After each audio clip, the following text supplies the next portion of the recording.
in this room with all of these other people that are vulnerable with their eyes shut. And you walked around, you did your best to put us in a good mental state, and then you started speaking affirmations over every person there, some of whom you physically touched. I remember you touching me twice and nearly breaking down. I nearly broke down because I'm going through a divorce. And I remember you walking over, you put your hand on my chest and you said, "You're a good father." And where I was in the meditation at that time, I was able to receive your words. And that hit me the way that you did that. But then I was cognizant that you were doing that to everyone as you walked around. And I felt like you knew everyone in the room.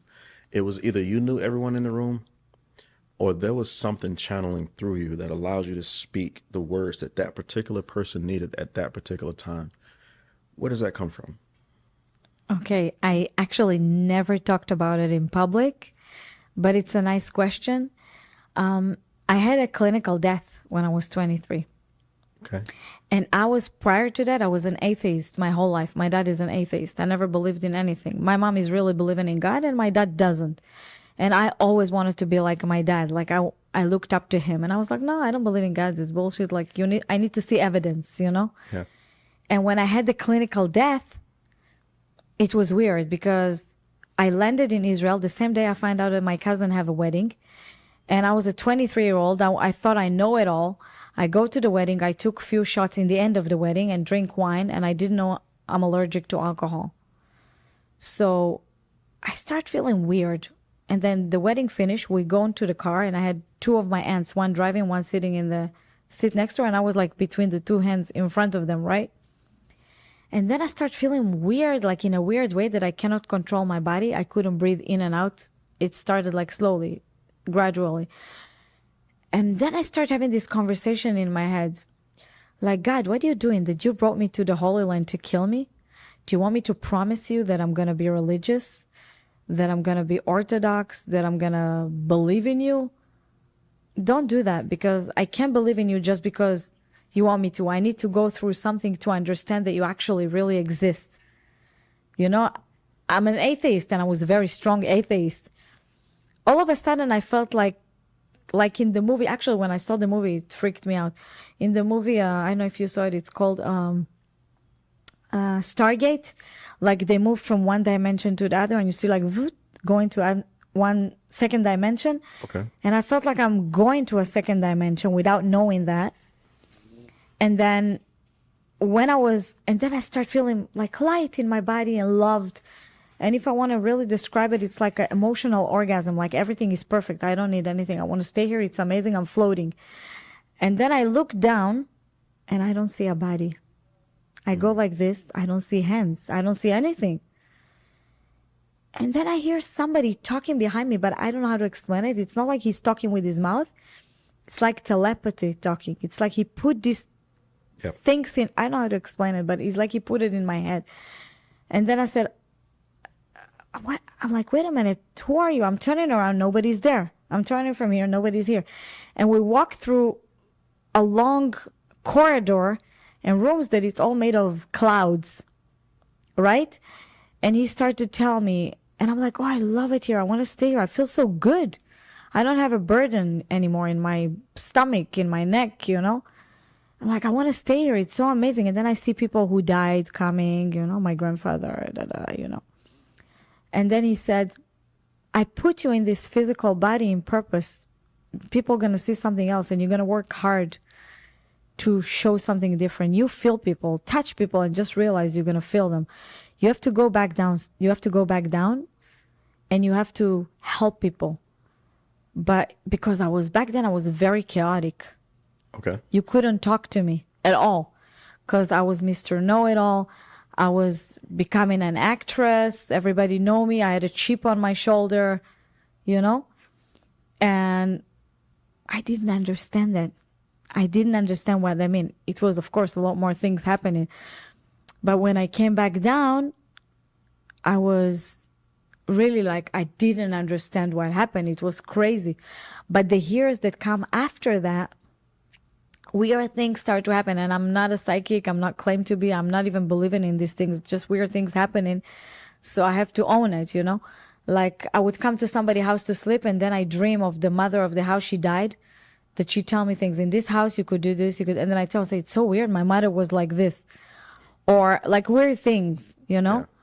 Yeah. And you know, when I came here, like when I was not listening to this inner intelligent voice that talked to me, bad things happen. And when I start to be in tune and listen, I'm like, I need to really help people. Or I would see a person and I see right through them and then I touch them and I'm like, you need to stop doing what you're doing. It happened to me with this specific girl. And I said, listen, you're sleeping with so many guys and you're not feeling good about it. This is not the way to get love. I know nobody love you, but start loving yourself. Start peeling the layers like an onion, please. And I would say something and like they were burst crying. Yeah. And they said, please help me. Like 2 days ago, I was in a party and I was sitting, they're all young people, 23. And then this multi-millionaire businessman go like, after we speak, and he was hitting on this girl. And I'm like, it's not the way to do it. Don't take, I know you're a really good person. I know you know, and he was like, you need to be my mentor. You tell me things that nobody told me.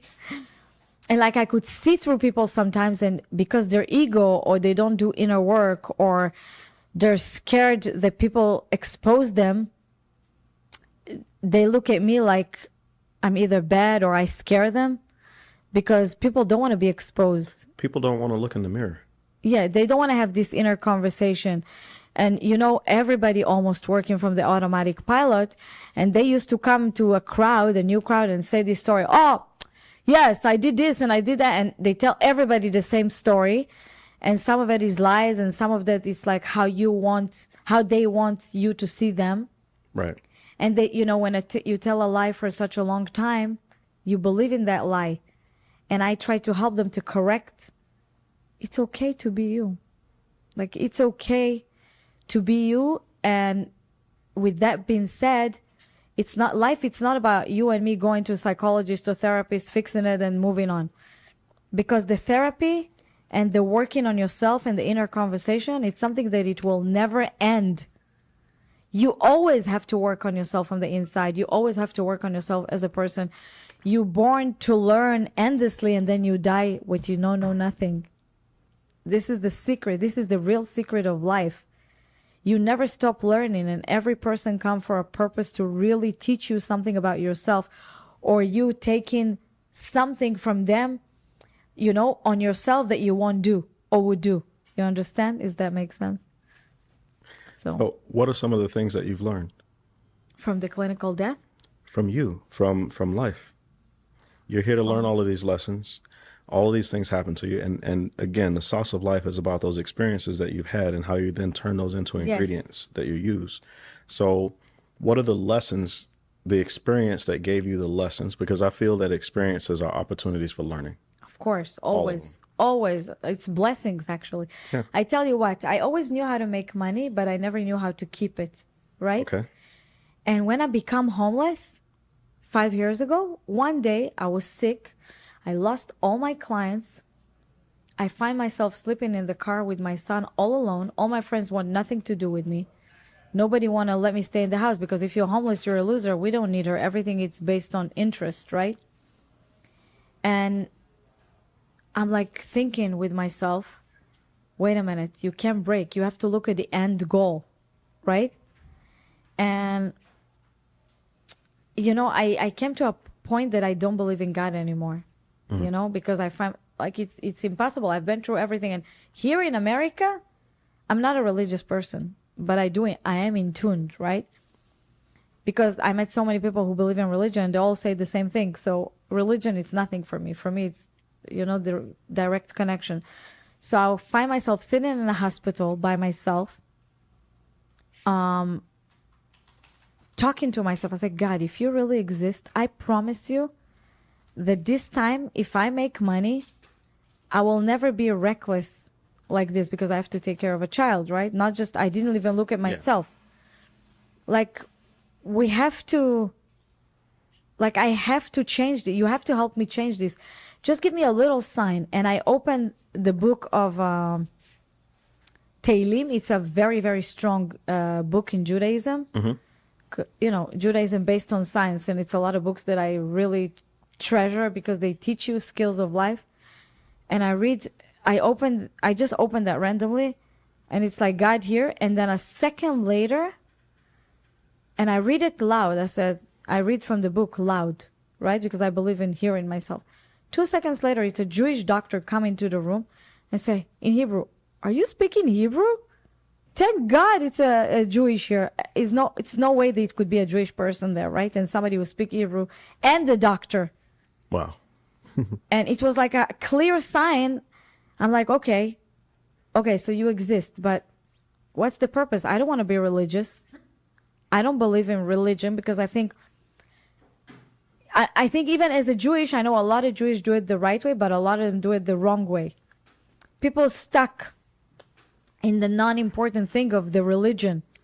Right. And I don't want to be that person that divide, like he's black, he's Christian, he's Jewish, like groups. I don't like groups.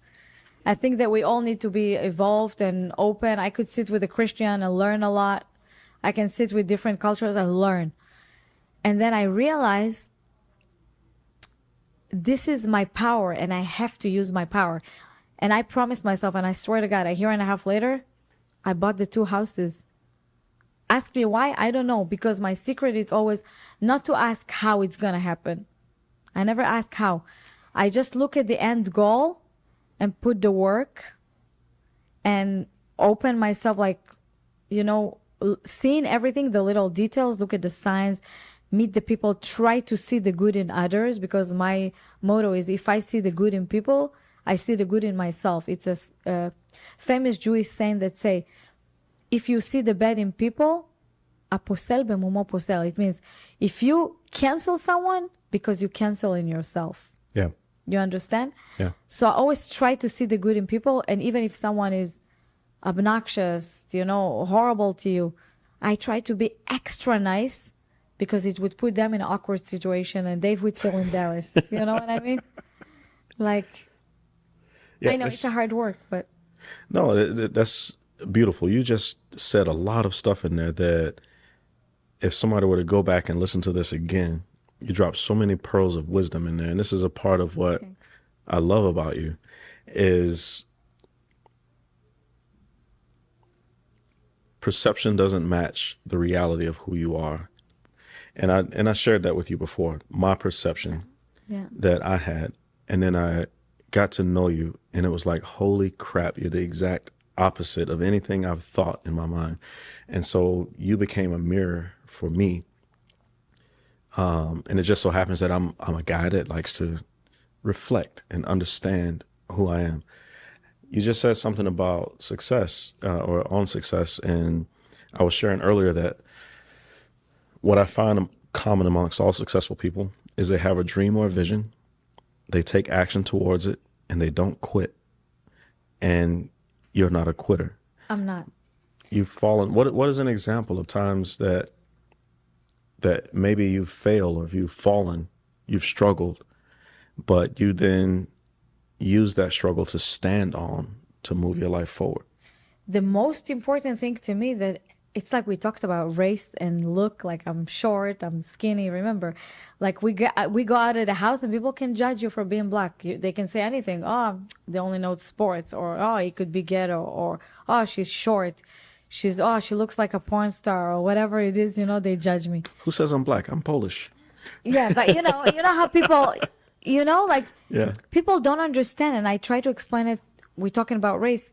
Like a lot of people say, oh, they're always complaining.